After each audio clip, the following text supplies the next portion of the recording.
हिंदू विरोधी, सनातन विरोधी या भारत विरोधी, बांग्लादेश के अंतरिम सरकार के मुखिया मोहम्मद यूनुस को आप क्या नाम देंगे?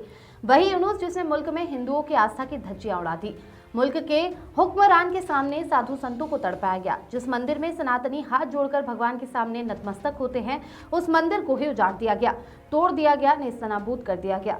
और ये मोहम्मद यूनुस जिसकी वजह से नोबेल पुरस्कार की भी तौहीन हो रही है, ये चुपचाप सनातनियों पर ढाए जा रहे जुर्म को देखते रहे।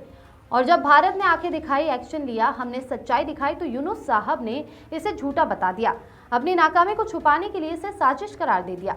लेकिन अब जब भारत ने बांग्लादेश को खतरनाक डोज दिया तो मोहम्मद यूनुस की अक्ल ठिकाने आ गई। अब यूनुस साहब भारत के आगे हाथ जोड़ने को मजबूर हो गए हैं। सनातन विरोधी मोहम्मद यूनुस का सारा नाटक धरा का धरा रह गया। अब भारत बांग्लादेश के बीच लगातार खराब होते संबंधों के बीच मोहम्मद यूनुस सरकार के तेवर ढीले पड़ गए हैं। आइए बताते हैं कि कैसे भारत ने एक ही ब्रह्मास्त्र से मोहम्मद यूनुस को घुटने पर ला दिया। शेख हसीना के बांग्लादेश से जाने के बाद भारत के साथ मुल्क का रिश्ता काफी कड़वा हो गया है। मोहम्मद यूनुस की सरकार में बांग्लादेश में हिंदू और सनातन विरोधी जहर ने सब कुछ तहस नहस कर दिया। दोनों देशों के संबंध अपने सबसे खराब स्तर पर पहुंच गए हैं। सनातन विरोधी मोहम्मद यूनुस को लगा कि भारत का क्या है, ये तो कुछ नहीं कहेगा, लेकिन प्रधानमंत्री नरेंद्र मोदी की सरकार ने स्पष्ट कर दिया कि ये सहन नहीं हो पाएगा। बार बार मोदी सरकार ने कहा कि मोहम्मद यूनुस को हिंदुओं और अल्पसंख्यकों की सुरक्षा तय करनी पड़ेगी। मोदी सरकार में विदेश मंत्री एस जयशंकर एक एक रिपोर्ट्स पर नजर रख रहे थे। उधर गृह मंत्रालय की तरफ से भारत बांग्लादेश बॉर्डर पर अलर्ट मोड ऑन कर लिया गया, जबकि अभी पिछले हफ्ते ही भारत के विदेश सचिव विक्रम मिस्री बांग्लादेश के दौरे पर पहुंच गए। जी हां, विक्रम मिस्री ने अंतरिम सरकार के प्रमुख सलाहकार मोहम्मद यूनुस से मुलाकात की, आंखों में आंखें डालकर भारत का रुख उन्हीं की सरजमी पर बता दिया। ऐसे में बांग्लादेश के अंतरिम सरकार के सुर तुरंत बदल गए। उन्होंने शनिवार 14 दिसंबर 2024 को कहा कि वह भारत सहित सभी देशों के साथ पारस्परिक सम्मान और समानता पर आधारित मजबूत संबंध चाहती है।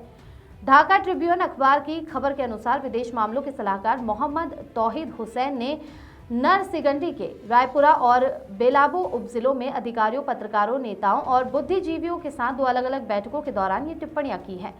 मोहम्मद तौहीद हुसैन ने कहा कि बांग्लादेश ने भारत को संदेश भेजा है जिसमें अच्छे संबंधों की इच्छा जताई गई है, लेकिन ये आपसी हितों पर आधारित होना चाहिए। हुसैन ने कहा कि बांग्लादेश सभी देशों के साथ सम्मान और समानता के आधार पर अच्छे संबंध चाहता है और सरकार इस लक्ष्य की ओर काम कर रही है।